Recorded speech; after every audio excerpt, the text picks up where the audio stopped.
ওই জন্য দেখেন ইরানের সাথে অলওয়েজ লেগে আছে, অলওয়েজ একটা ফিকশন লেগে আছে।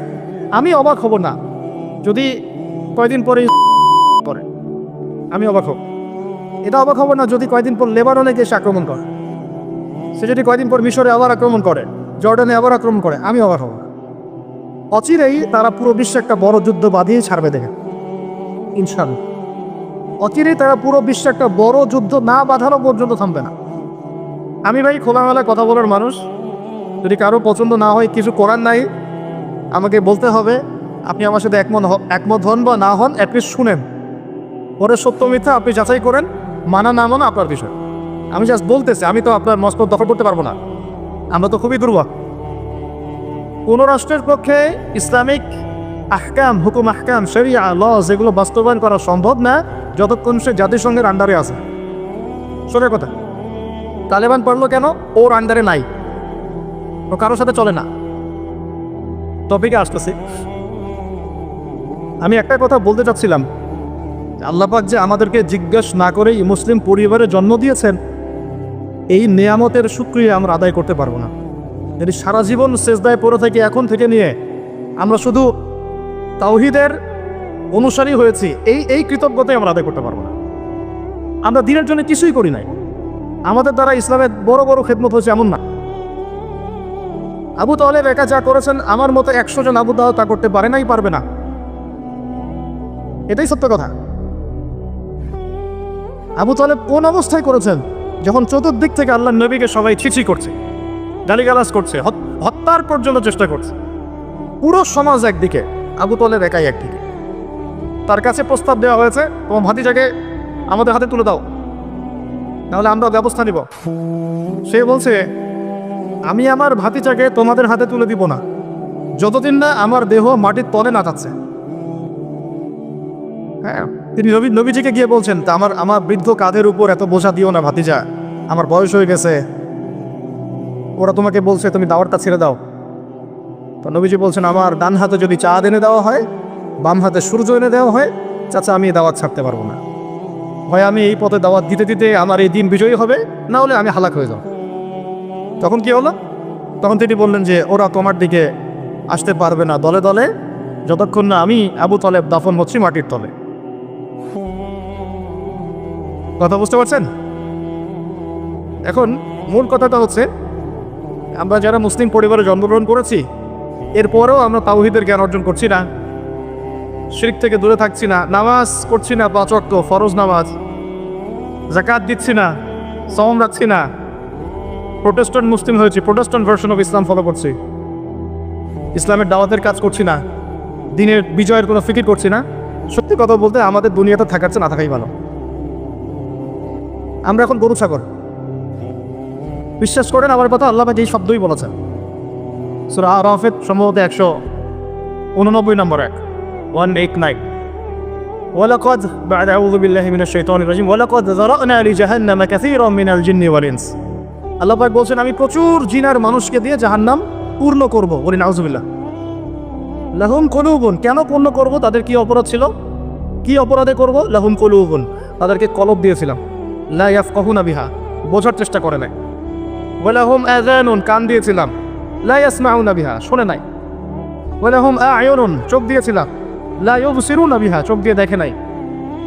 কলব দিয়ে উপলব্ধি করে নাই, কান দিয়ে বলেন শোনে নাই, চোখ দিয়ে দেখে নাই। উলাইকা কাল আনআম, এরা ছিল আনআমের মতো। আনআম কি? আনআম মানে গবাদি পশু, ক্যাটলস, গবাদি পশু। শুধু তাই না, বালহুম আদল, বরং এর চেয়েও নিকৃষ্ট ছিল। গবাদি পশুকে যে দায়িত্ব দেওয়া হয়েছে ও সেটা পালন করে। প্রত্যেক প্রাণীকে যে দায়িত্ব দেওয়া হয়েছে সেই দায়িত্ব তারা পালন করে কি না? না হলে আমরা এত বড় বড় প্রাণীর সাথে কিভাবে পেরে উঠতাম?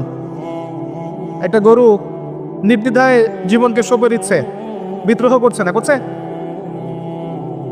তো আল্লাহ পাক এই কথা বলছেন, উলাইকা কাল আনআম, তারা হচ্ছে গবাদি পশুর মতো। বাল হুম আদাল, বরং তার চেয়েও নিকৃষ্ট। কারা? উপলব্ধি করে না, দেখে না, শোনে না। এখন আমাকে উত্তর দেন দেখি, আমাদের মধ্যে এখানে কোন ব্যক্তি আছেন যে চোখে দেখেন না, কানে শোনেন না, উপলব্ধি করেন না? আমরা সবাই চোখে দেখি। এই চোখে দেখি কি না? দেখতে পাচ্ছেন তো আপনি? কানে শুনতে পাচ্ছেন কি না? তাহলে আল্লাহ পাক কোন চোখের কথা বলছেন আর কোন কানের কথা বলছেন যেগুলো অন্ধ? বলেন। নিঃসন্দেহে অন্য একটা চোখ আছে, আরেকটা কান আছে, আরেকটা চোখ আছে, কান আছে, সেটা কোথায়? কলবে। তাহলে আবু জেহেল আল্লাহ নবীকে চিনতে পারছে না, আবু বকর রাদিয়াল্লাহু আনহু চিনতে পারছেন, তাহলে দুজনের তো বাইরের চোখ একই। কোন চোখ তাহলে অন্ধ আবু জেহেলের, যে কারণে আবু জেহেল আল্লাহ নবীকে চিনতে পারল না? বলেন। এখন পরে মুসলমান পরিবারে জন্ম নেওয়ার পরে আমরা যারা নামাজ পড়ি না, যাকাত দেই না, রোজা রাখি না, সামর্থ্য হয়েছে হজ করি না, জুমার দিনে আসি, ঈদের দিনে আসি, হ্যাঁ, সৎ কাজে আদেশ করি না, অসৎ কাজে নিষেধ করি না, কোরআন তেলাওয়াত করা শিখি না, রাসূলের সুন্নাহ মাফিক জীবন করি না, আর অর্থনীতি রাজনীতিতে গেলাম না, ওটা গেলামই না, বাদ, ওটা তো অনেক বড় স্কেপ। তাহলে আমাদের কি চোখ আসলেই আছে, কান আসলেই আছে, কলব কি আসলে জিন্দা, না সত্যিকার অর্থে আমরা গবাদি পশু হয়ে গেছি? আত্মপর্যালোচনা করতে হয় তো। আত্মপর্যালোচনা, মোরাকাবা মানে হচ্ছে আত্মপর্যালোচনা, নিজেদেরকে নিয়ে ভাবতে হবে তো। এখন আপনি আমাকে উত্তর দেন, যে মুসলমান নামাজ পড়ে না, রোজা রাখে না, দাওয়াতের কোনো মেহনত নাই, দিন প্রতিষ্ঠার সংগ্রাম নাই, কোরআনও তেলাওয়াত করতে জানে না, আল্লাহর পথে সদকা করে না, তাওহীদের জ্ঞান নাই, শিরকের জ্ঞান নাই, সুন্নতের জ্ঞান নাই, বেদাতের জ্ঞান নাই, ঈমান ভঙ্গের কারণ জানে না, ওযু করার মাসালাও জানে না, এই মুসলমান সারা বিশ্বে মার খাবে না তো কারা খাবে? আমাকে বলেন, উত্তর দেন। আমার জানা নাই, আমি এগুলো বুঝি না, বুঝতে আসছি, আমি অনেক কিছুই বুঝি না, যে আমার বুঝের সাথে অনেক কিছুই মিলে না। আমার বুঝ এইটা যে মার খাবো না তো খাবে কারা, এটা আমার বুঝ। এখনো যে আমরা বসে আছি এখানে খাই নাই, সেটাই তো আল্লাহ পাকের রহমত। অনেক আগেই তো আমার গজব আসা উচিত ছিল। নামাজ তো আগেই ছেড়ে দিছো তুমি, যাকাত দাও না, রোজা রাখো না, রাসূলের সুন্নাতের কোনো খবরই নাই, প্রতিদিন ক্লিন শেভ করতেছো তুমি, আল্লাহ রাসূলের সুন্নাতকে জবাই করতেছো, প্রতিদিন করতেছো, বন দেখতেছো, বা বাইতে করে মেয়ে নিয়ে ঘুরতেছো, ইউনিভার্সিটিতে গোল হয়ে বসে আসো মেয়েদের সাথে, অ্যাভেলেবল দেখলো হচ্ছে, মেয়েরা জেনা করতেছে, বহু ছেলে পেলে এখন বিয়ে তো কঠিন, এই জন্য এই পথটা বেছে নেয়, এই পথটা সহজ। 5 দিন 7 দিন একটা মেয়ে কিনে ঘুরলে দেখা যায় যে ওই বিছানায় চলে যাওয়া যায়। এখন তো এই যুগ চলতেছে, আগেকার সেই যুগ নাই তো, যে চিঠি দিয়ে প্রেম করে, লম্বা প্রেম হয়, পরে বিয়ে হয়। এখন সব দৈহিক সম্পর্ক হয়, 1 মাস একজনের পিছনে, ওটা হয়ে গেছে আরেক পরের মাসে আরেকটার পিছনে। ইউনিভার্সিটিতে জেনা আর জেনা, জেনা আর জেনা, এমনকি চাকরি ক্ষেত্রেও ফ্রি মিক্সিং, অফিস আদালত, কোর্ট কাচারি, রাজনৈতিক মিছিলে পর্যন্ত ছেলে মেয়ে একসাথে সামনে সামনে, সব জায়গায় এগুলো অধিকার। এই ফ্রি মিক্সিং এর কারণে কি হয়েছে, আমরা জেনাটাকে উন্মুক্ত করে ফেলেছি। এখন আপনি বলেন, যে আমাকে বুঝান, যে এইরকম অবস্থায় মুসলমানদের উপরে যদি বিপর্যয় না আসে, কোন সময় আসবে? আসে নাই, আল্লাহ পাকের খাস রহমত, হয়তো আল্লাহ পাক এখন পর্যন্ত সুযোগ দিয়ে রেখেছে। উপলব্ধি যে সবাই করে না এমনও না, বহু মানুষ উপলব্ধি করে, কিন্তু তাদের সংখ্যা নিতান্তই কম। আর তাদের মধ্যে আবার বিভক্তি আছে, অনৈক্য আছে, আপসে হিংসা, বিদ্বেষ, পরশ্রীকাতরতা আছে, তারা আবার ইউনাইটেড না। তো বদরগঞ্জবাসী জানা উচিত যে বদরের যুদ্ধ হয়েছে দ্বিতীয় হিজরিতে। দ্বিতীয় হিজরিতে আল্লাহ নবী সাল্লাল্লাহু আলাইহি ওয়াসাল্লাম এই চাচার সংসারে মানুষ হয়েছেন প্রায় 53 বছর পর্যন্ত। এই চাচাই তাকে বিয়ে দিয়েছেন 25 বছর বয়স। তার আগে চাচার ব্যবসা তিনি সামলেছেন। ওই ব্যবসার এক কাফেলা খাদিজা রাদিয়াল্লাহু আনহার অর্থ ছিল। এই ব্যবসা দিয়ে তাকে টেস্ট করলেন, দেখলেন আমানতদার, সুদর্শন, মাশাআল্লাহ উন্নত চরিত্রের মানুষ, উন্নত রুচিবোধের মানুষ, আল্লাহ আমি বিশ্বস্ত। বিয়ের প্রস্তাব পাঠালেন, চাচা বিয়ে দিয়ে দিলেন। কার সাথে? খাদিজা রাদিয়াল্লাহু আনহার সাথে। তখন তার বয়স কত ছিল? 25। তার বয়স কত? 40। আর আমাকে এই সেকুলার সমাজকে আমরা বলতে চাই, আমি বলতে চাই, অ্যাটলিস্ট মনে করেন কথার কথা যে আমার স্ত্রীর বয়স 40, আমার বয়স 25, কারণ আমরা একে অপরকে মহব্বত করি, ভালোবাসি, আমরা সংসার জীবনে হ্যাপি, সুখী, এবং আমাদের সন্তান সন্ততিও হচ্ছে। এমন না যে আমরা মেডিকেল সায়েন্সের ভাষায় এইদিকে আমরা অক্ষম। মহব্বত আছে, দুজন দুজনকে পেয়ে সুখী, একে অপরকে ভালোবাসি, সন্তান হচ্ছে। আপনার কোনো সমস্যা? আমি আমার এই ম্যারিড লাইফে আমরা হ্যাপি, আপনার কোনো সমস্যা? আমার স্ত্রীর বয়স 40, আমার বয়স 25। মনে করেন আমার বয়স এখন 32-33 হবে আর কি, সূর্যের হিসেবে, কিন্তু বয়স কিন্তু ফিক্স হয় চন্দ্রের হিসেবে। আমরা সূর্য হিসাব করি।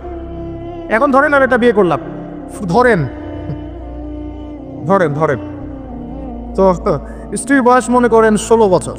কত মনে করেন? 16 বছর। 16 বছর একটা মেয়ের কি হাইজ হয়?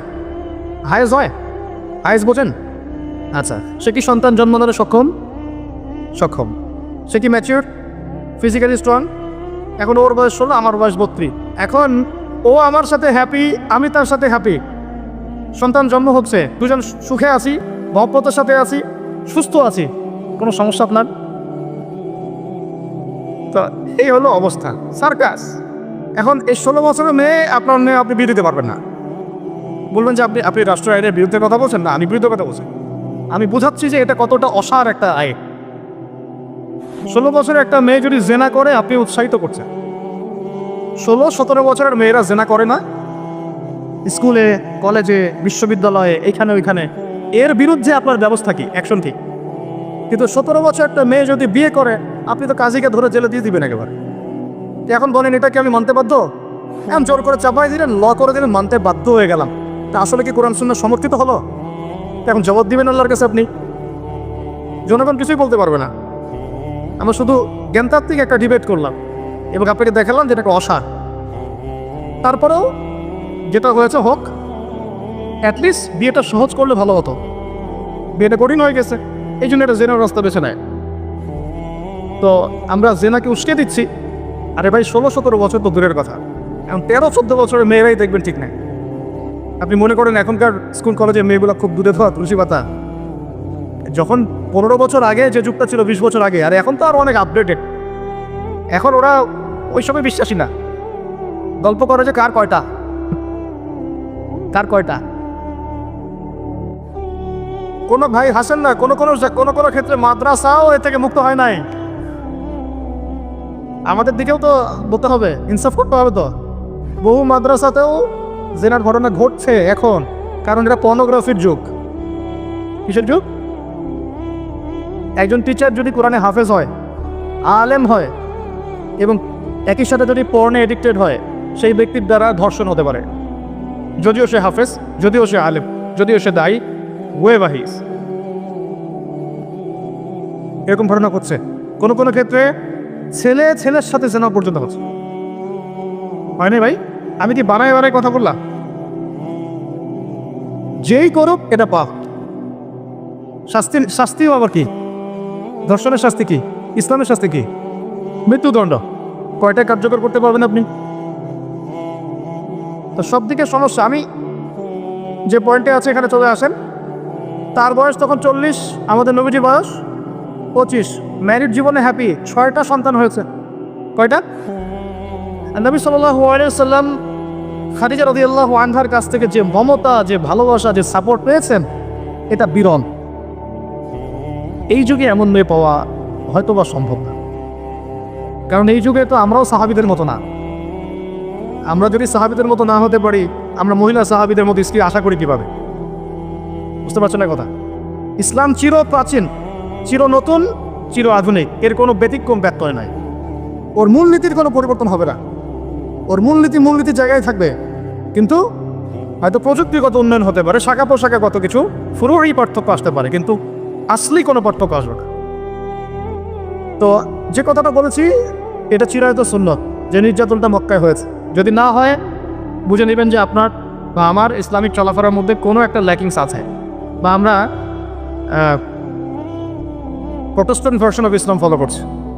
এটা হচ্ছে মুযাবযাবিনা বাইনাহুম, মানে এদিকেও না ওদিকেও না, দুটার মাঝখানে। আল্লাহ রাসূল সাল্লাল্লাহু আলাইহি ওয়াসাল্লাম বলেছেন, একটা হাদিস বলি তাহলে আপনি বুঝে নেবেন যে আমরা আসলে কোন জায়গায় আছি।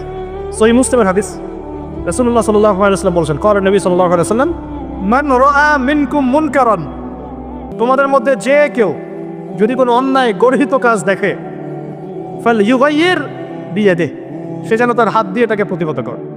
বলেন এই লেভেলে আমরা কয়জন আছি? 0.00001%। মান রাআ মিনকুম মুনকারান ফালইউগাইয়ির, সে যেন পরিবর্তন করে। এমন না যে সামর্থ্য হলে পরিবর্তন কইরো, মানে যাদের হাত দিয়ে প্রতিহত করার ক্ষমতা আছে তারা যেন অবশ্যই হাত দিয়ে প্রতিহত করে। এখানে ধরেন একটা জেনা হচ্ছে, নাউজুবিল্লাহ, বা একটা নোংরামি হচ্ছে, ফাহিশা কোনো কাজ হচ্ছে, এখানে যিনি সর্বোচ্চ দায়িত্বশীল তিনিও এখন গিয়ে কিছু বলার অধিকার রাখেন না। বলতে গেলে 10 বার চিন্তা করেন যে বললে কি হইতে পারে, তাই না? বিষয়টা বাজারের মধ্যে ধরেন সুদের একটা জুয়া হচ্ছে, জুয়া, কেউ কিছু বলতে পারে না। মসজিদ এখানে ধরেন পাশের বাসায় বিয়ের অনুষ্ঠান হচ্ছে, আর বিয়ে মানেই তো জেনা দিয়ে শুরু হলো, ধুমধার একটা গান বাজতেছে, আর ঢাকা শহরে বিশ্বাস করেন না এই অত্যাচারে থাকা যায়। মানে একটা ফ্ল্যাট ধরেন 14 তলা বা 10 তলা, তো এই 10 তলার মধ্যে 5 তলার সদস্যের দিয়ে ও ছাদটা হায়ার করে নিয়ে এমন জোরে ধুমধারাক্কা মিউজিক শুরু করবে যে পুরো এলাকার প্রত্যেকটা ঘরে ঘরে যেন সাউন্ড আছে, মানে ওর উপর যেন ওয়াজিব করা হয়েছে সবার কানে গান বাজনা পৌঁছায় দেয়। কিন্তু কিছু করেন নাই, আপনি বলতে চান উল্টা আপনার উপর চড়া হবে। হুজুর আসছে বেশি বেশি বন্ডে, আমরা আর মুসলমান না, আমরা আর ইসলাম ফলো করি না বলতে আসছে। আপনি বাসায় যান, নিজের ঘর ঠিক করেন, বলবেন। তো হাদিসের এই শব্দের বাক্যের আওতায় আমরা আছি কিনা একটু ভাবেন। ওয়ামান লাম ইয়াস্তাতি', যদি এভাবে কেউ প্রতিহত করতে না পারে, দ্বিতীয় সেন্টেন্স হাদিসের, ফালইউগাইয়ির বিলিসানিহি, সে যেন তার জবান দিয়ে প্রতিহত করে। আজকে জবান দিয়েও কি মানুষ প্রতিহত করছে? বরং চোখের সামনে জুলুম দেখছে। আজকে মৃতের সংখ্যা 6,857 জন, 6,857 জন। একটু আগে আমি খবর দেখে আসছি। এরপরেও কিছু মানুষ মাজলুম ভাইদের বিপক্ষে অবস্থান নিয়ে ফতোয়াবাজি শুরু করেছে বাংলাদেশ। আমি বলেছি আপনারা মুনাফিক তখনই চিনতে পারবেন যখন উম্মাহ একটা সংকটময় অবস্থায় থাকবে, তার আগে চিনতে পারবেন। এরাই কয়েকদিন আগে আমাদেরকে খারেজি বলতো, যারা এখানে মাজলুমদের বিপক্ষে ফতোয়া দিচ্ছে, বলছে প্রতিবার যখন এভাবে মুসলিমরা আক্রমণ করেছে ততবারই ল্যান্ড নাকি হারিয়েছে। আমি আল্লাহর কসম করে বলছি, তো এদের ইমানি লেভেল তো তলানিতে আছেই, ইতিহাসের সামান্যতম জ্ঞান এদের মধ্যে নাই। আমাদের মাঠে দেখে নিয়েন, জাহান্নাম উদ্বোধন হবে এক শ্রেণীর আলেম দিয়ে, জাহান্নাম কিন্তু উদ্বোধন হবে। এই হাদিসটা জানেন না আপনারা, ওলামায়ে কেরাম? আপনারা তো আমার চেয়ে অনেক ভালো জানেন। প্রথমে একজন শহীদ, কি করছো? জীবন দিয়ে দিছি, শহীদ হয়ে গেছি। ভুল, মিথ্যা কথা বলছো। এই জন্য শহীদ হয়েছিল যাতে মানুষ তোমাকে বড় বীর বলে, আমার জন্য তুমি জীবন দাও নাই, যাও জাহান্নামে যাও। আরেকজন, কি করেছো? অনেক দান করেছি, মানুষ দানবীর বলে। আল্লাহ বলছেন যে মিথ্যা বলছো, মানুষ যেন দানবীর বলে এই জন্য দান করেছে।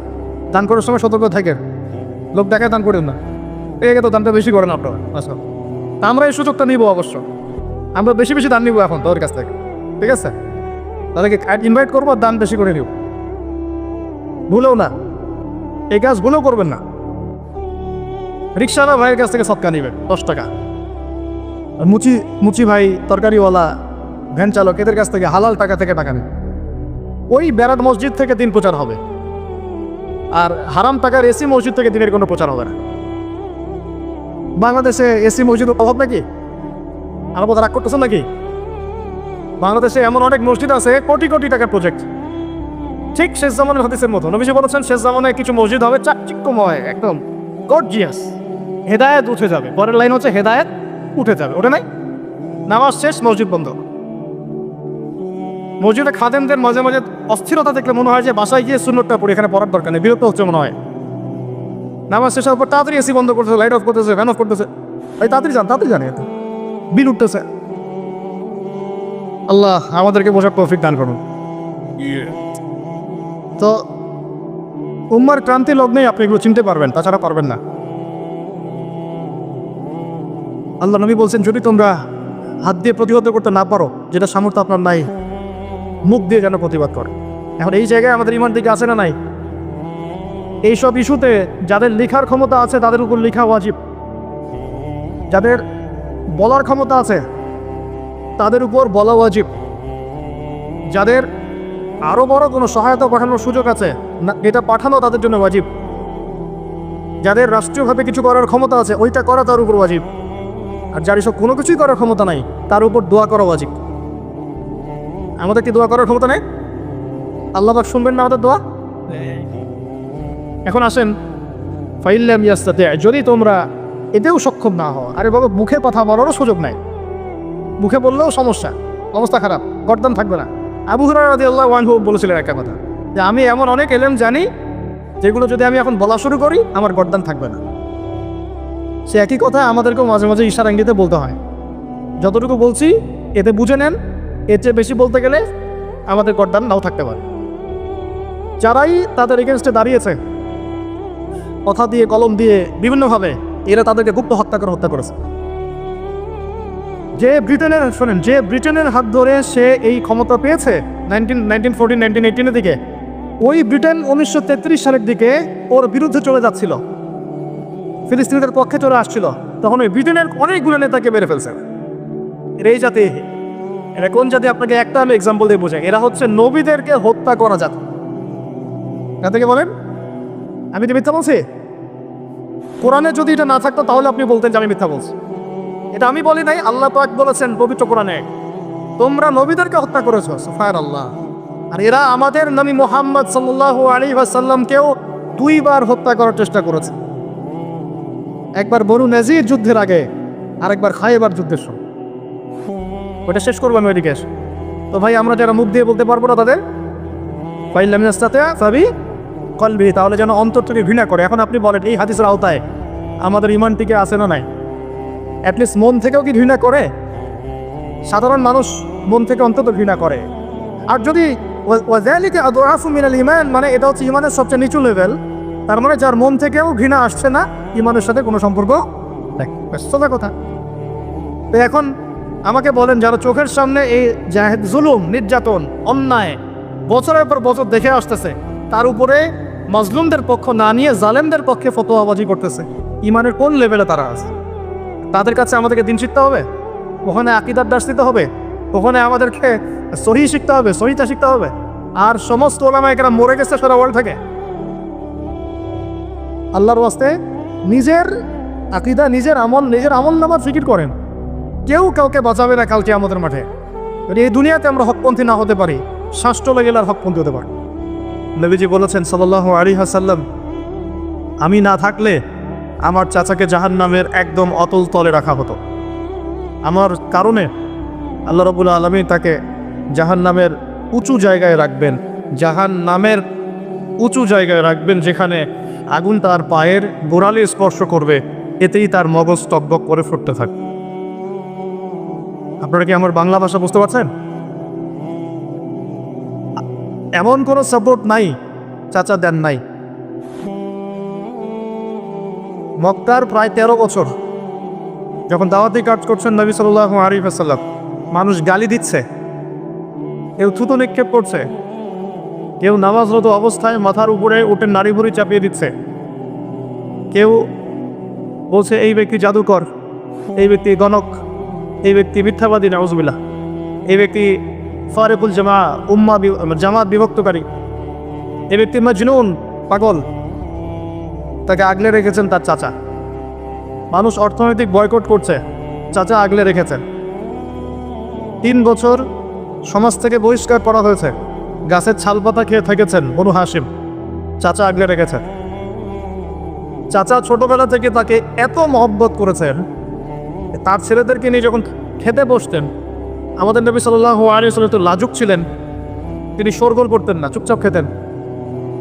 চাচা আলাদা করে একটা খাবার রেডি করে তাকে আলাদা করে ডেকে খাওয়াতো, কারণ সবার সামনে হয়তো সে বলতে পারছে না, লজ্জা পাচ্ছে, শাই ফিল করছে, বাবা নাই, মানুষের সংসারে হয় না।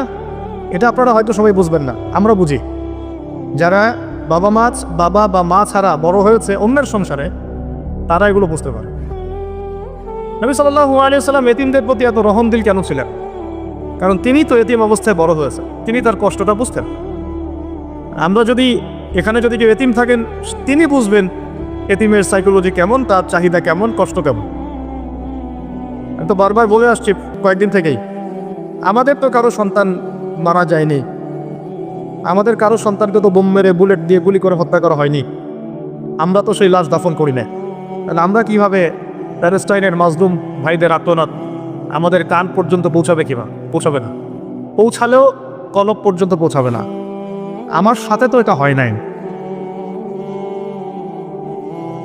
তো ওই দিকে আমি পরে আসতেছি। চাচা আবু তলেব তাকে এত মহব্বত করেছেন, আমি ভাষায় প্রকাশ করতে পারব। আর আমরা চাচা আবু তলেব সম্পর্কে অনেক সময় আলোচনা করি, কিন্তু তার চাচির কথা ভুলে যায়। তার চাচির নাম ছিল ফাতিমা। কি নাম ছিল? এই নামে তিনি তার মেয়ের নাম রেখেছেন। এই ফাতিমা তার চাচি নবী সাল্লাল্লাহু আলাইহি ওয়াসাল্লামকে আলাদা করে ডেকে খাওয়াতেন, মহব্বত করতেন। তিনি কিন্তু তার সন্তান না, অন্য কারো সন্তান। একজন মেয়ের পক্ষে অন্যের সন্তান মানুষ করা চারটাখানি কথা না। সতীনের সন্তানই সহ্য করতে পারে না, আর অন্য মানুষের সন্তান নিজের মতো করে মানুষ করা একটা মেয়ের পক্ষে এত সহজও না। এই কাজটা চাচি করেছেন। আমি একটা জায়গায় আসতে চাচ্ছি, এত কিছু করার পরেও, সমাজের মানুষের অত্যাচার, নির্যাতন সব থেকে ভাতিজাকে প্রোটেক্ট করার পরেও শেষমেশ তিনি কালিমা লা ইলাহা ইল্লাল্লাহ সাক্ষ্য দেন নাই। শেষ মুহূর্তে নবী সাল্লাল্লাহু আলাইহি ওয়াসাল্লাম বারবার বলছিলেন, হে চাচা, খালি কালিমা পড়েন, আমি আপনার জন্য আল্লাহর কাছে সুপারিশ করব। তিনি শেষ পর্যন্ত কালিমা পড়েন নাই। শেষমেশ তিনি বলেছেন যে না, আমি আব্দুল মুত্তালিবের ধর্মের উপরে থাকলাম, নাউজুবিল্লাহ। সারা জীবন সাপোর্ট দেওয়ার পরে কালিমা করে মুসলিম না হওয়ার ফলশ্রুতিতে আল্লাহ নবীজি বলছেন, আল্লাহ পাক তাকে জাহান্নামের উঁচু স্থানে রাখবেন। আমরা যারা মুসলমান, মুসলিম পরিবারে জন্মগ্রহণ করেছি, আমরা বা আমাদের মধ্যে বেশিরভাগ মানুষ এখনো এই নেয়ামতের শুকরিয়া আদায় করতে পারি নাই যে আল্লাহ পাক আমাদেরকে মুসলমান পরিবারে জন্ম দিয়েছে, কালিমা পড়ার তৌফিক দিয়েছে। আমরা সহজে যা পেয়ে যাই তার মূল্য বুঝি না। আল্লাহ পাক যে আমাদেরকে, আল্লাহ পাক কি আমাকে জিজ্ঞাসা করেছিলেন যে আবু আদনান, তোমাকে মুসলিম বানাবো না মুসলিম বানাবো? আপনাকে কি আল্লাহ পাক জিজ্ঞাসা করেছেন, হে আব্দুল্লাহ, আব্দুর রহমান, তোমাকে মুসলিম বানাবো না মুসলিম বানাবো, তুমি কি চাও? আল্লাহ পাক আমাদেরকে জিজ্ঞাসা করেন নাই। নিজ অনুগ্রহে আল্লাহ পাক আমাদেরকে মুসলিম পরিবারে জন্ম দিয়েছেন। সেই মুসলিম পরিবারের মানুষ এখন কালিমা লা ইলাহা ইল্লাল্লাহের সঠিক মর্মও জানে না, তাওহীদও জানে না, শিরকও চিনে না, ইমানের রোকনগুলোও বোঝে না, ইমানের মূলনীতিও বোঝে না, ইমান ভঙ্গের কারণও বোঝে না, কোনো কোনো ক্ষেত্রে ওযু গোসলের মাসলা মাসাইলও জানে না, নামাজ পড়ার ফরজ ওয়াজিব সুন্নাত মুস্তাহাব বোঝে না, নামাজ পড়েও না। মাশাআল্লাহ, জুমার দিনে নামাজ পড়তে আসে অনেকেই, ঈদের দিনে প্রথম দেখা যায়, আর জানাজার নামাজে প্রথম দেখা যায়। আর দেখা যায় যারা এরকম নামাজ কালাম পড়ে না, তাদের জানাজা আবার 3-4 বার হয়। নামাজগুলো মনে বাকি শোধ করে পড়ে, রোজা রাখে না, জাকাত তো মাশাআল্লাহ প্রায় উঠে গেছে বললেই চলে সমাজ থেকে। বাংলাদেশের ধনিক শ্রেণীরা যদি জাকাত দিত, 10টা পদ্মা সেতু বানানো যায়।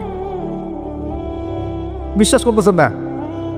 ধনীরা যদি সত্যি সত্যি জাকাত দিত, জাকাতের টাকা পদ্মা সেতুতে দেওয়া যাবে কিনা সেটাও একটা মাসালা আর কি। আমি একটা এক্সাম্পল দিলাম আর কি। জাকাতের টাকা ওইটা করা যাবে কিনা এটা তো একটা মাসালা, তাই না? জাকাতের খাত তো 8টা, ইন্নামা সাদাকাতু লিল ফুকারা ওয়াল মাসাকিন ওয়াল আমিলিনা আলাইহা ওয়াল মুআল্লাফাতি কুলুব ওয়া ফির রিকাব ওয়া ফি সাবিলিল্লাহ, এরকম কয়েকটা খাত আছে। নবী সাল্লাল্লাহু আলাইহি ওয়াসাল্লামের কাছে সমাজের জাহিলিয়াত ভালো লাগে না। তো বোঝার চেষ্টা করি, কি জাহিলিয়াত ভালো লাগে না? তিনি দেখেন যে মক্কার মানুষ মূর্তি পূজা করে, তিনি দেখেন মক্কার মানুষ সুদ খায়, মক্কার মানুষ জিনা করছে, মাদক খাচ্ছে, হানাহানি মারামারি কাটাকাটিতে আছে, তার এগুলো ভালো লাগে না। তিনি এখান থেকে সরে যান, দূরে দূরে থাকেন, দূরে দূরে থাকেন। হেরা পাহাড় আছে, হেরা গুহা, ওই পর্বতের গুহায় তিনি একা একা নির্জনতা অবলম্বন করেন। কারণ যখন আপনি একটা ভালো রাস্তায় থাকবেন, সমাজের অন্যান্য খারাপ বিষয়গুলো আপনার পছন্দ হবে না, নিচে থেকে ভালো লাগবে না। এই যে আপনি আমি যতটুকু ইমানদার, পাশে কনসার্টের গান কানে আসলে আপনার খারাপ লাগে না? লাগে? তবে বুঝতে পারেন না? চোখের মধ্যে খারাপ কিছু পড়ে গেলে আপনার খারাপ লাগে, মনে হয় যেখান থেকে চলে যেতে পারলেই বাঁচি। আপনি বাসে যাচ্ছেন, দেখলেন যে ড্রাইভার গান ছেড়ে দিল, দিদি তেরা দেবার দিওয়ানা, আর বাসে কেন জানি এইসব গানই বাজে।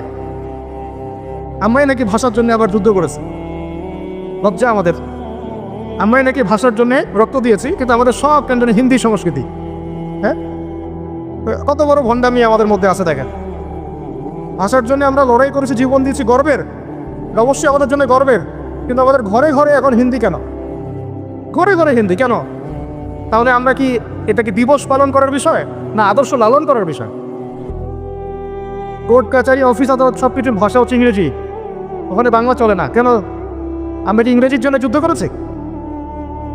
এই উপমহাদেশ 200 বছর শাসন করেছে ব্রিটিশরা, ওরা চলে গেছে, 200 বছর পিটিয়েছিল খুব আমাদেরকে। তারপর আমাদের বাপদাদারা যুদ্ধ করে ওদেরকে এখান থেকে তাড়িয়ে দিয়েছে। কিন্তু ওরা চলে গেলেও ওদের কোনো সুন্নত নিয়ে যায় নাই, ওদের সব সুন্নত দিয়ে গেছে। কোর্ট কাছারির সুন্নত দিয়ে গেছে, অর্থনৈতিক ব্যাংকিং সুন্নত দিয়ে গেছে, রাজনৈতিক সুন্নত দিয়ে গেছে, এমনকি পোশাক আশাকের সুন্নতও দিয়ে গেছে, এমনকি বাথরুমের টয়লেট ওইটাও দিয়ে গেছে। সবখানে এখন হাই কমোড, ব্রিটিশ, ইংলিশ। ওরা কি আসলেই চলে গেছে আর আমরা কি আসলেই স্বাধীন? কে বলবে এগুলো আর কে ভাববে? আর মানুষ এগুলো কবেই পজিটিভলি নেওয়ার চেষ্টা করবে আল্লাহ ভালো জানেন। বাট আমরা বলে যাচ্ছি ইনশাল্লাহ একদিন না একদিন ইসলাম হবে ইনশাল্লাহ। আল্লাহ পাক যেন সহজ করেন এবং কবুল করেন। এখন কথা হচ্ছে যে তিনি দেখেন আরবের লোকজন সুদ খায়, মদ খায়, জেনা করে ইত্যাদিতে। তিনি একা একা থাকা শুরু করলেন। একা থাকতে থাকতে ওই সময় তিনি যেভাবে ইবাদত করতে পারতেন সেভাবে ইবাদত করেছেন। কারণ আগেও ইবাদতের কিছু সিস্টেম ছিল, কারণ আরবের মানুষরা দাবি করতো তারা হচ্ছে মিল্লাত ইব্রাহিমের উপর আছে, বিকৃত, কিন্তু ওরা মনে করতো আমরা ইব্রাহিমের ধর্মের উপরেই আছে। এখন 40 বছর বয়সে নবী সাল্লাল্লাহু আলাইহি ওয়াসাল্লামের কাছে প্রথম ওহীতে চলে আসতো। প্রথম ওহী কি ছিল ভাই? কোন সূরা? সূরা আলাকের কত নম্বর আয়াত? প্রথম আয়াতটা, প্রথম ওহীটা কি সংক্রান্ত ছিল? নামাজ পড়ো, রোজা রাখো, হজ করো, যাকাত দাও, মূর্তি পূজা করো না। কি বলেছেন আল্লাহ পাক? ইকরা বিসমি রাব্বিকাল্লাযী খালাক। হে নবী, কথাটা বুঝুন। হে নবী মুহাম্মদ সাল্লাল্লাহু আলাইহি ওয়াসাল্লাম, আপনি যেগুলো দেখে ব্যথিত, যে সমাজটার এই যে জাহেলিয়াত আপনি দূর করতে চান, যাদেরকে নিয়ে আপনি চিন্তাগ্রস্ত, আপনার কাছে ভালো লাগে না এই জাহেলিয়াতগুলো, এগুলোকে দূর করতে হলে আগে পড়াশোনা করতে হবে, জ্ঞান লাগবে। আগে কি লাগবে? ওই জায়গায় মুসলমানরা পিছিয়ে পড়ার কারণে আজকে এই অবস্থা আছে। দুজনের বুঝে আসছে, দুজন ঠিক বলছে। ওই ইকরা বিসমি রাব্বিকাল্লাযী খালাক, এই পড়াশোনা থেকে আমরা পিছিয়ে পড়েছি বলেই আমাদের আজকে অবস্থা আছে। বলছেন, এখন বলবেন যে আমরা তো পড়াশোনা করছি, সাক্ষরতার হারটার মধ্যে 80, 67, 77 এরকম আর কি। তো সত্যি কি পড়ছি? ইকরা বিসমি রাব্বিকাল্লাযী খালাক অর্থ হচ্ছে পড়ুন আপনার রবের নামে, যিনি আপনাকে, যেই জ্ঞান আপনাকে আপনার স্রষ্টার দিকে নিয়ে যাবে সেটাই তো জ্ঞান। এখনকার আমাদের জ্ঞানগুলো কি সত্যি আমাদেরকে আল্লাহর দিকে নিয়ে যাচ্ছে নাকি আল্লাহ থেকে দূরে সরাচ্ছে? তাহলে বোঝেন। এখন আপনি যদি বলেন যে তাহলে কি আপনি শুধু মাদ্রাসা শিক্ষাকেই সমর্থন করছেন, জেনারেল শিক্ষা সমর্থন করছেন না? আমি বলবো না, আমি নিজেও জেনারেল শিক্ষিত একজন মানুষ। আমরা অনার্স মাস্টার্স করেছি এবং আমরা কখনো সেকেন্ড হইনি আলহামদুলিল্লাহ, কয়েকবার ছাড়া। তো আমরাও জানি ব্যাপারগুলো কি। আমরা জেনারেল শিক্ষার উপকারী শিক্ষাগুলোকে সব সমর্থন করি, কিন্তু কোরআন এবং সুন্নাহ ইসলামের মূল শিক্ষাটাকে বাদ দিয়ে এই জেনারেল শিক্ষা আমার কোনো উপকার করবে না। আবার একই সাথে কোরআন এবং হাদিস এই দুটাতে দক্ষ হয়েও যদি আমরা বর্তমান বিশ্বের উপকারী জ্ঞানগুলো অর্জন করতে ব্যর্থ হই, তখন কোরআন সুন্নাহকে হাতে নিয়েও এই বিশ্বকে চ্যালেঞ্জ করতে পারবো না। তাহলে দরকার কি? সমন্বয়। এই সমন্বয় হওয়া উচিত ছিল আজকে থেকে 50 বছর আগে। এখন আমাদেরকে এগুলো নিয়ে কথা বলতে হচ্ছে, এটাই দুঃখজনক। যেখানে শিক্ষা প্রতিষ্ঠান আছে, রাষ্ট্রীয় নিয়ন্ত্রণাধীন প্রতিষ্ঠানে হয়তো আপনি ইন্টারফেয়ার করতে পারবেন না, কিন্তু ব্যক্তিগত উদ্যোগে যত শিক্ষা প্রতিষ্ঠান আছে এগুলোতে ইসলামী শিক্ষা এবং জেনারেল শিক্ষা দুটাকে সমন্বয় করার চেষ্টা করেন। আল্লাহ পাক তৌফিক দান করুন। দেখবেন আগামী 10 বছরের মধ্যে একটা আলোকিত প্রজন্ম গড়ে উঠবে ইনশাআল্লাহ। তো আসলে ওই 1450 বছর আগের মানুষটা বেশি বর্বর ছিল না আমরা বেশি বর্বর? এই অধিকারের কথা বলে বলে আমরা মেয়েদের দেহটাকে নিয়ে এখন মস্করা করছি, তামাশা করছি। সবচেয়ে সেরা অধিকার কোথায় পাবে? কোরআনে পাবে, হাদিসে পাবে, ইসলামে পাবে। তার পর্দা নিশ্চিত হবে, দেহ সেফ থাকবে, তার ইজ্জত নিশ্চিত হবে, ইজ্জত সেফ থাকবে, তার সম্মান সেফ থাকবে, তাকে রাজরানীর মতো স্বামী বাসায় রাখবে, কারণ সে হচ্ছে তার কাছে সবচেয়ে মূল্যবান প্রিয় বস্তু। শুধু তাই নয়, সম্পত্তির অধিকার তাকে দিতে হবে। একজন মেয়ে তার ভাইয়ের সম্পত্তি পাবে, তার বাবার সম্পত্তি পাবে, তার স্বামীর সম্পত্তি পাবে, সব দিক থেকে সে সম্পত্তি পাবে। আর একজন ছেলে কিন্তু সব দিক থেকে সম্পত্তি পাবে না। এই বিষয়গুলো যখন এক শ্রেণীর মানুষ বোঝে না, তখন ইসলামের বিরুদ্ধে অহেতুক প্রোপাগান্ডা চালানো শুরু করে। সবচেয়ে সেরা সম্মান রক্ষার উদাহরণ দেওয়া হয়েছে ইসলামে, কোরআনে এবং হাদিসে। এই কথাটা আপনাদের মা বোনদেরকে বোঝাবেন, তবে নম্রতার সাথে বোঝাবেন, কারণ উচ্চবাচ্য করলে তারা কথা শুনবে না। আল্লাহ রাসূল সাল্লাল্লাহু আলাইহি ওয়াসাল্লাম বলেছেন, কিছুটা বাঁকা হাত দিয়ে তাদেরকে তৈরি করা হয়েছে। যদি আপনি শক্ত করে চাপ দিতে যান তাহলে ভেঙে যাবে, আর যদি আপনি ওই অবস্থা ছেড়ে দেন তাহলে বাঁকাই থেকে যান। এখানে আপনাকে হিকমা অবলম্বন করতে হবে। আল্লাহ পাক তৌফিক দান করুন। একটা বিষয় বলছিলাম ওই যে শিরিকের পাপ এখন গ্লোবালাইজেশন হয়েছে না, ওই সুদের পাপ এখন গ্লোবালাইজেশন হয়েছে না। গ্লোবালাইজেশন বোঝেন, মানে বিশ্বায়ন, পুরো বিশ্বে ছড়িয়ে পড়েছে না। আরেকটা হচ্ছে এই যে মেয়েদের অবমাননা, এটা সারা বিশ্বে ছড়িয়ে পড়ে নাই। আচ্ছা, আর দুটা বলবো, এরপর বলে আমি শেষের দিকে যাচ্ছি। আসা, একটা হচ্ছে মাদক। মাদক আইয়ামে জাহিলিয়াতের অন্যতম সেরা পাপ ছিল কি? মাদক। ওই যে বলছেন জাহিলি যুগ, কেন বলছেন জাহিলি যুগ? বিকজ ওইখানে মাদক খেত মানুষ বেশি। এখন বলেন, ওখানে না হয় মক্কায় মাদক খেত মানুষ, এখন সারা বিশ্বে মাদক ছড়িয়ে পড়ে নাই? বেশি না কম? এখন এই যে নতুন নতুন মাদক আসছে, ইয়াবা, আরও নাকি কী কী আসছে নতুন নতুন, আমরা নামও জানি না। এই যে গাঁজার নাম জানি, ফেন্সিডিলের নাম জানি, আর কি কি আছে, হিরোইন, বলেন আপনি একটা, আফিম, আর কি আছে? হ্যাঁ, রেন্ডি, সুবহানাল্লাহ, এই নামও কখনো শুনি নাই আমি। আচ্ছা শোনেন শোনেন, বিষয়টা হচ্ছে দেখুন, এই বিষয়টা কি হালাল না হারাম? আচ্ছা, এটাকে যদি আমরা হালাল করে নেই তাহলে কি হবে? কুফরি হবে না শিরক হবে? শিরক কুফর দূরে হচ্ছে। কিন্তু এখন মক্কার কিছু মানুষ মাদক খেয়েছে বুঝলাম, আল্লাহ রাব্বুল আলামিন ধাপে ধাপে এখান থেকে বের করেছেন। প্রথমে বলেছেন মদ খেয়ে নামাজের ধার কাছে যেও না। হ্যাঁ, তারপরে বলেছেন এই যে মাদকে কিছুটা উপকার আছে কিন্তু বেশি ক্ষতি। তারপর বলেছেন খেয়ে নামাজের কাছে যেও না। তারপর ধাপে ধাপে শেষের দিকে এসে আল্লাহ পাক বলেছেন যে এটাকে ছেড়ে দাও। সূরা মাইদায় পড়ে দেখেন, এটা শয়তানের কাজ। তখন সাহাবায়ে কেরাম রাদিয়াল্লাহু আনহুম পুরোপুরি মাদক থেকে নিজেদেরকে মুক্ত করলেন। এরপরে কি কখনো তারা মাদক ছুঁয়েও দেখেছেন? বরং মাদক দ্রব্য সেবন করলে 40টা লাঠি বেত্রাঘাত করতে হয় ইসলামিক শাস্তি। কয়টা লাঠি? আর ওমর রাদিয়াল্লাহু আনহুর সময়ে 40 লাঠিকে বাড়িয়ে 80 লাঠি করা হয়েছে। কত লাঠি? 80 লাঠি। কিন্তু আরও একটা পাপের শাস্তি আছে, বলবো? অপবাদ, এখন যেটা বেশি দেওয়া হয়, অপবাদ, মিথ্যা অপবাদ, সতীসারী নারীর উপরে মিথ্যা অপবাদ, এর শাস্তি হচ্ছে 80 লাঠি। আবার 100 লাঠির শাস্তি আছে, 100 লাঠি। এটা কিসের জানেন? জিনা। জিনা, এই যে যারা করছেন, এর শাস্তি হচ্ছে 100 লাঠি। তাও জনসম্মুখে দিতে হবে, গোপনে না। আর 1 বছরের জন্য এলাকা ছাড়া করতে হবে। রজম একটা শাস্তি আছে, রজম। এটা কি? রজম মানে পাথর নিক্ষেপ করে হত্যা। এটা তো বড় বড়, তাই না? অমানবিক, মধ্যযুগীয়, এসব কথা শুনছেন না? শোনেন, কিছু কিছু বিষয় আছে যে বিষয়গুলো করার পরে এই পৃথিবীতে মানুষ বেঁচে থাকার অধিকারটা হারিয়ে ফেলে। কথা বুঝতে পারছেন না? কিছু কিছু পাপ আছে, এগুলো করলে পরে মানুষ এই পৃথিবীতে বেঁচে থাকার অধিকারটা হারিয়ে ফেলে। যেমন কোনো বিবাহিত ব্যক্তি যদি জেনা করে, নাউজুবিল্লাহ, কোনো ছেলে যদি কোনো ছেলের সাথে যৌন সম্পর্ক করে, সমকামী করে, বা এটাকে যদি গে মানে যেটা কি বলে, সমকামিতা, ঠিক আছে, এই কাজ যদি কেউ করে, নোংরা কাজ যদি কেউ করে, কোনো মেয়ে যদি কোনো মেয়ের সাথে এরকম কোনো কাজ করে, একই পাপ। এসব পাপ করলে পরে এই পৃথিবীতে বেঁচে থাকার অধিকারটা সে হারিয়ে ফেলে। কথা কি বুঝতে পারছেন? আচ্ছা, তখন শাস্তি হচ্ছে আল্লাহ রাব্বুল আলামিন পাথর নিক্ষেপ করে হত্যা করতে বলেছেন।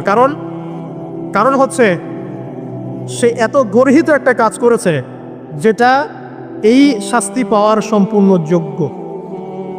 এবং কওমে লূত নামে যে কওম ছিল, ওই কওমটাকে আসমানে উঠিয়ে আল্লাহ পাক পাথর বর্ষণ করে এভাবেই শেষ করে দিয়েছেন।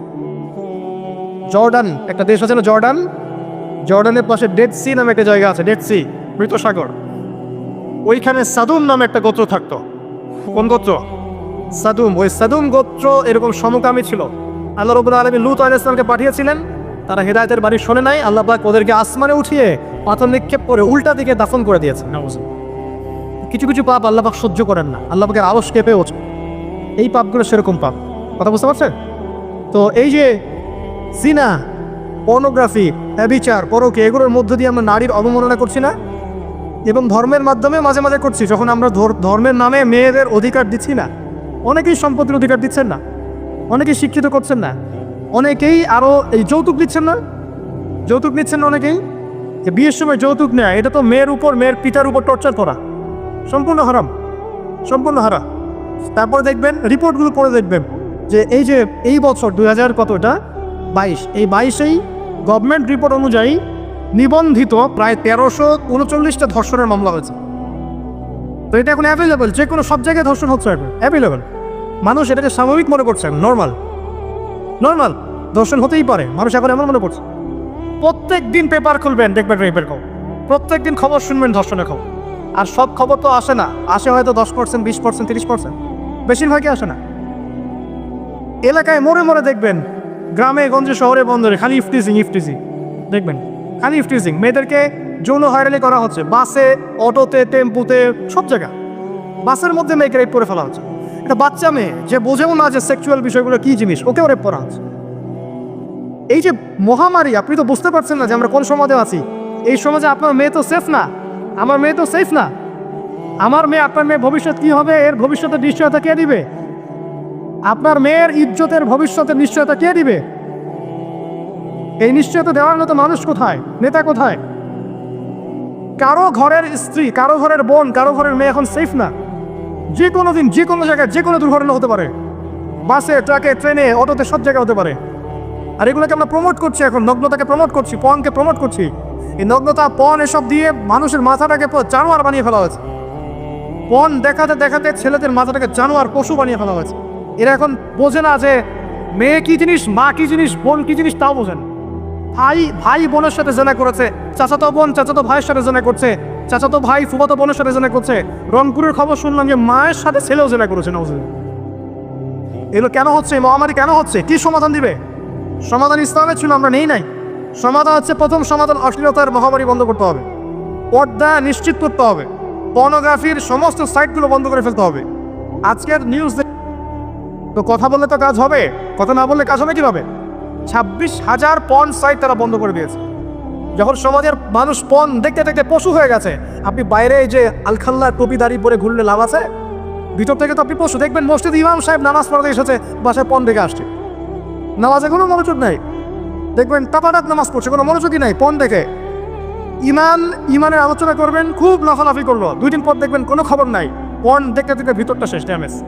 পর্নোগ্রাফিতে যে একবার আসক্ত হয়েছে, তার মধ্যে ইমানের কোনো তেজই থাকবে, কোনো তেজ থাকবে। এখন আলেম জালেম সবার ফোনে দেখবেন পর্ন চলে আসতেছে। কেউ দেখতে না চাইলেও তাকে দেখতে বাধ্য করা হচ্ছে। ফেসবুকে ঢুকবেন নগ্ন দৃশ্য, এই নগ্নতা দিয়ে, এই পর্নোগ্রাফি দিয়ে, এই যে মিডিয়ার মধ্যে দিয়ে প্রমোটিংটা দিয়ে ব্যভিচার ছড়িয়ে দেয়া, জেনা ছড়িয়ে দেয়া, অশ্লীলতা ছড়িয়ে দেয়া, পরকে ছড়িয়ে দেয়া, এর মধ্য দিয়ে নারীর সম্মান, দেহ, ইজ্জতকে আমরা এখন রাস্তার সাথে মিশে দিয়েছি। কিসের অধিকারের কথা বলছে? কিসের নারী অধিকারের কথা বলছে? খালি ডিগ্রি সার্টিফিকেট অর্জন করতে পারলে অধিকার হয়? আমার তো ইজ্জতই ঠিক থাকলো না, আমার অধিকার কোথায় থাকলো? একটা সার্টিফিকেট অর্জন করার জন্য কলেজের মেয়েদেরকে বড় বড় নেতার বেডরুমে ঢুকানো হচ্ছে, দেখেন নাই?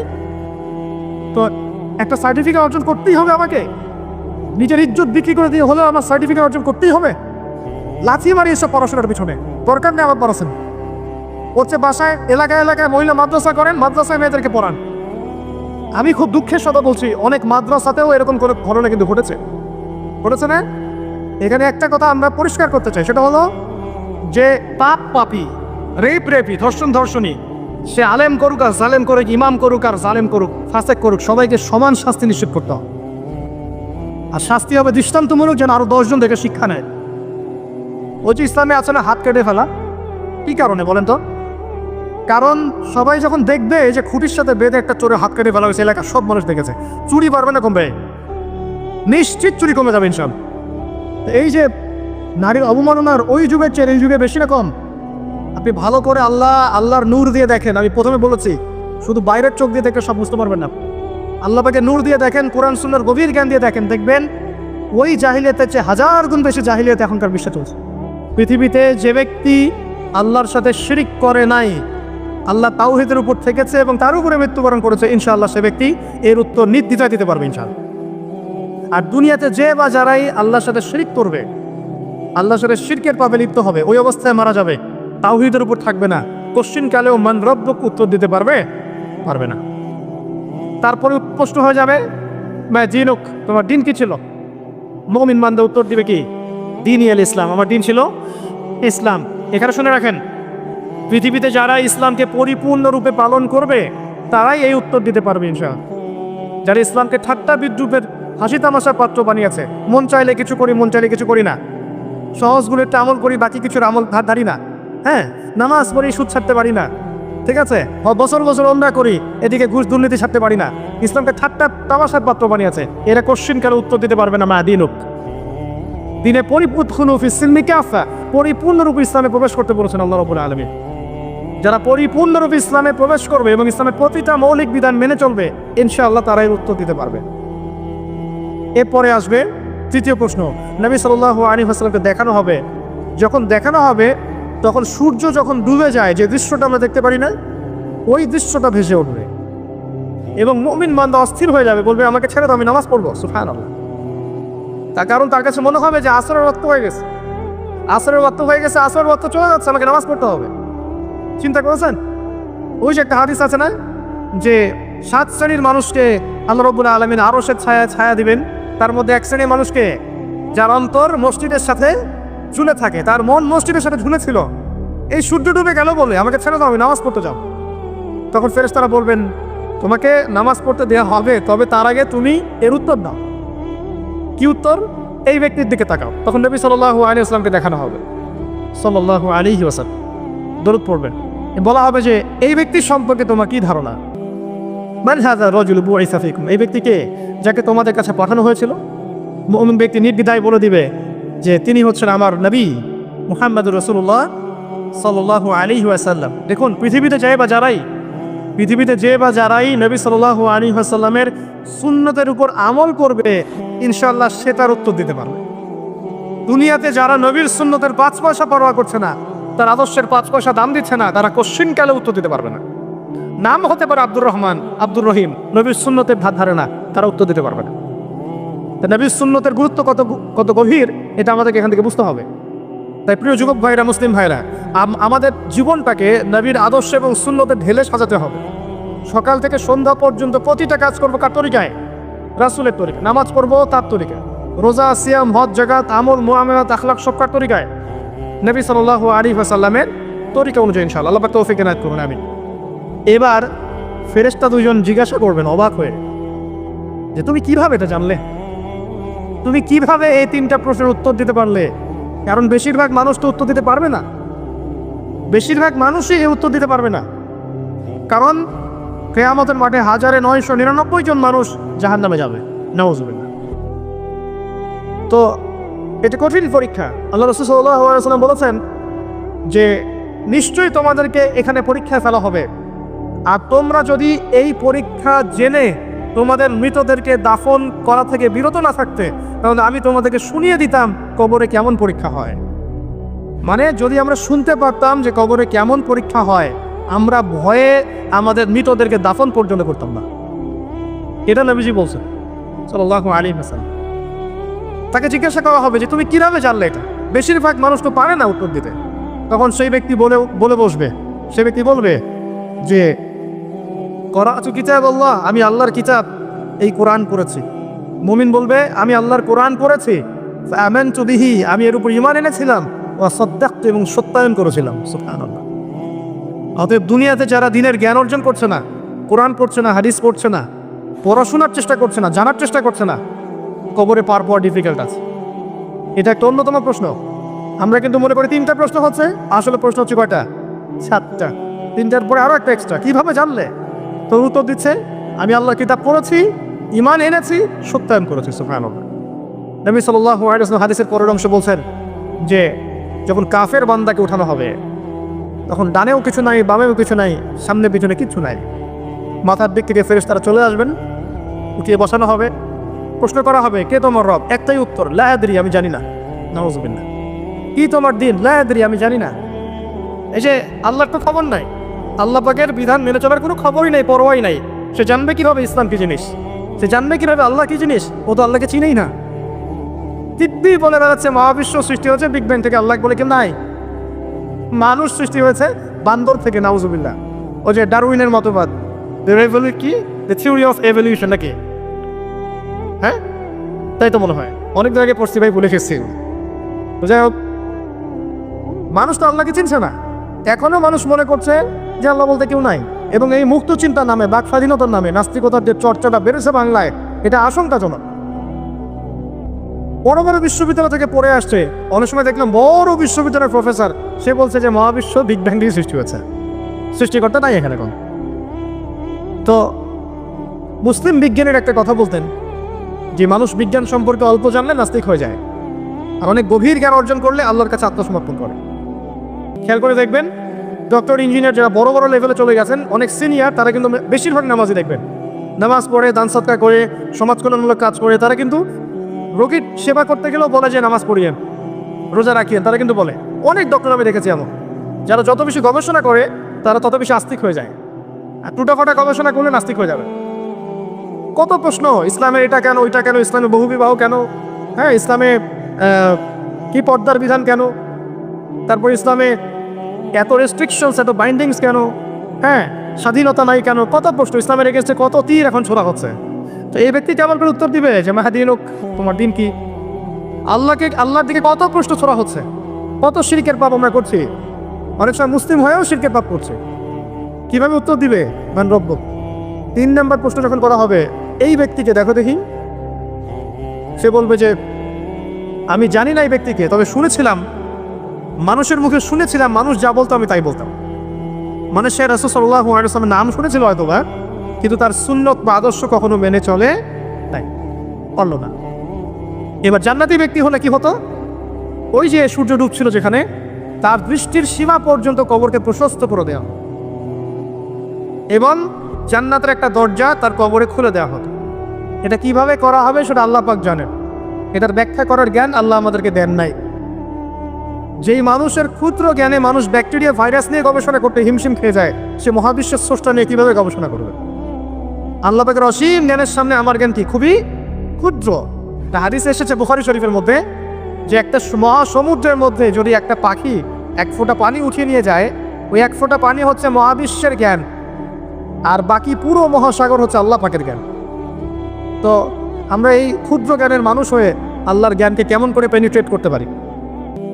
তো আল্লাহ পাক জান্নাতের দরজাগুলো খুলে দিবেন, একটা দরজা খুলে দিবেন, সেখান থেকে বাতাস আসবে, জান্নাতের নাজ নেয়ামত উপভোগ করতে থাকবে, এবং তার রূহটাকে সবুজ রঙের পাখির আকৃতিতে জান্নাতে রেখে দেওয়া হবে। ইল্লিন মানে ওখানে জান্নাতের নিয়ামত সে পাবে। এটাকে বলা হয় দারুল বারজাখ বা বারজাখের জীবন। জীবন অনেকগুলো, একটা হচ্ছে রুহের জগৎ। রুহের জগতে আমরা সবাই ছিলাম। শোনেন, রুহের জগতে যার সাথে যার বন্ধুত্ব ভালোবাসা গভীর ছিল, দুনিয়াতে তার সাথে তার ভালোবাসা বেশি। এটা হয়তো জানেন না, জানতেন হাদিসটা? রুহের জগতে যদি কখনো আপনার সাথে আমার দেখা হয়ে থাকে, দুনিয়াতে আপনার সাথে আমার দেখা হবে ইনশাআল্লাহ। রুহের জগতে যদি আপনার আমার মধ্যে ঘনিষ্ঠ ভালোবাসা থেকে থাকে, এখানেও ভালোবাসা হয়ে যাবে ইনশাআল্লাহ। এটা বলে আমি আবার তোমাদের বয়ফ্রেন্ড গার্লফ্রেন্ড ভালোবাসা বুঝাই নাই, ওই ভালোবাসার কথা বলি না। আবার রুহের জগতে বিদ্বেষ, এখানেও দেখবেন বিদ্বেষ।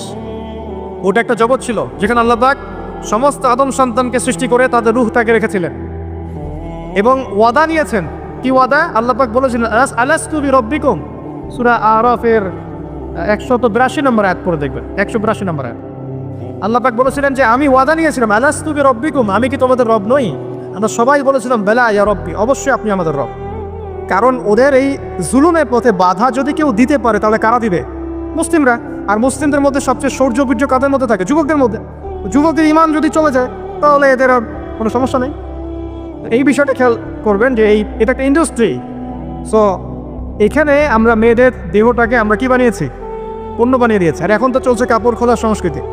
প্রত্যেকটা সেক্টরে আপনি গিয়ে দেখবেন মেয়েদের ইজ্জত সম্মান আব্রুটাকে উন্মুক্ত করে এটাকে দিয়ে আমরা বিজনেস করছি। আর এটাকে বিজনেস। এখানে সমাধান কি? সমাধান আয়েশা রাদিয়াল্লাহু আনহা। সমাধানকে সমাধান ফাতিমা রাদিয়াল্লাহু আনহা। সমাধানকে সমাধান খাদিজা রাদিয়াল্লাহু আনহা। আমাদের মা, আমাদের বোন, আমাদের স্ত্রীদেরকে তাদের মতো করে মানুষ করতে হবে, গড়ে তুলতে হবে ইনশাআল্লাহ। দেখবেন নারীর সত্যিকারের সম্মান নিশ্চিত হবে ইনশাআল্লাহ। ইসলাম কি কখনো বলেছে যে মেয়েরা কাজ করতে পারবে না, পড়াশোনা করতে পারবে না ইত্যাদি? এই নাস্তিকরা তো ঠুনকো যুক্তি দিয়ে আক্রমণ করে। কে বলেছে? সমস্যা এমন ইসলামিক স্টেট আছে যেখানে একটা স্টুডিও, মনে করে স্টুডিও, ছবি তোলা হয়, কথার কথা, সেখানে সব কর্মী মহিলা, কোনো পুরুষ নাই। একটা মাদ্রাসা, সমস্ত কর্মী মহিলা, কোনো পুরুষ নাই। একটা স্কুল, সবাই মহিলা, কোনো পুরুষ নাই। ওখানে মেয়েরাই পড়ে, মেয়েরাই শেখায়। জায়েজ না জায়েজ বলেন? একটা নিরাপদ পরিবেশে যদি মেয়েরাই মেয়েদের দায়িত্ব নিয়ে পড়াশোনা করায়, ব্যবসা করে, অন্য কিছু করে, জায়েজ না জায়েজ? তাহলে পরিবেশ নিশ্চিত করাটা হচ্ছে চ্যালেঞ্জ। ইসলাম বলছে না যে আপনি তাকে একদম মানে অজ্ঞ করে রেখে ঘরের কোণে ফেলায় রেখে দেন, তাকে আপনি পড়াশোনাও শেখাবেন না, সম্পত্তির অধিকারও দিবেন না, কিছুই না। এগুলো ইসলাম কখনো বলে না। বলেছে? আরে বোকা মানুষ, রাসূলুল্লাহ সাল্লাল্লাহু আলাইহি ওয়াসাল্লামের সময় তো মহিলা সাহাবীরা উহুদের যুদ্ধও করেছে। কি শুনলেন?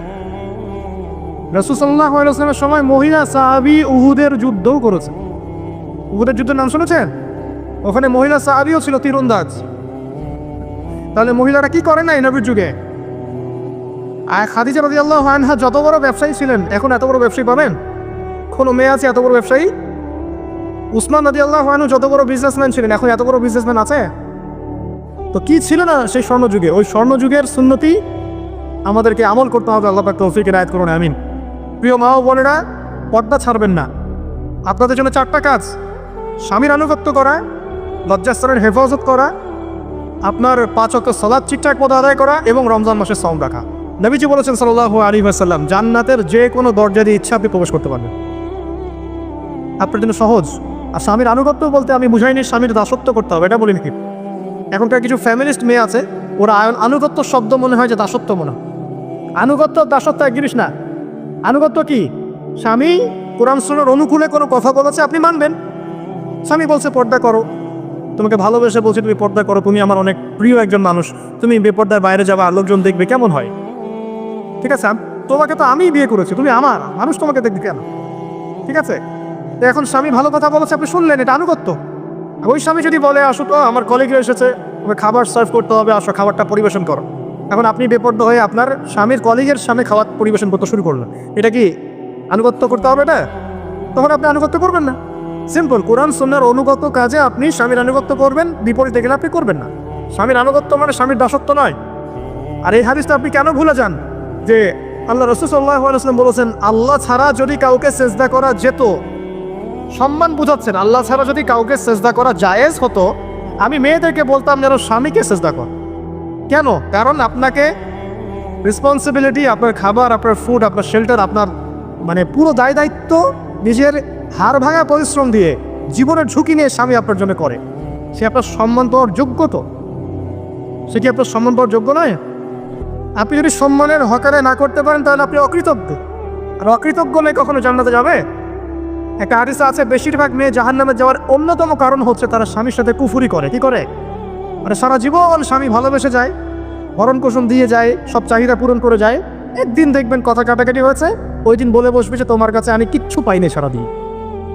এই যে কুফরি, এই কারণে তারা জাহান্নামে যেতে পারে বেশি। আল্লাহ হেফাজত করুন। আরেকটা কারণ হচ্ছে যে বেপর্দা। আপনাকে 4টা মূলনীতি ফলো করতে হবে। 1, এমন কোনো পোশাক পরবেন না যে পোশাকটা আটো সাটো, যেটা পরলে আপনার গায়ের কাঠামো বোঝা যায়। এটা বোরখা হলেও পরা যাবে না। আমি কি বুঝাতে পারছি? ডিজিটাল বোরখা দেখেন নাই? দেখছেন? মাশাআল্লাহ। আর কারা কারা দেখছেন? এদিকে চোখ বেশি যায় না? আচ্ছা, এমনি দেখা যায়, চোখ দিতে হয় না, এমনি দেখা যায়। ডিজিটাল বোরখা চলবে না, ডিজিটাল বোরখা চলবে না। আমার মত, এটা আমি মত দিচ্ছি, আমি আল্লাহ রাস্তায় সময় দিচ্ছি অনেক দিন, এবং এখানে যে পর্দাটা শেখানো হয় এরকম পর্দা আমি অন্য কোথাও দেখি নাই। এত চমৎকার পর্দা শেখানো হয়। কারা কারা সময় লাগিয়েছেন? 3 দিন 7 দিন সময় দিয়েছেন কারা কারা?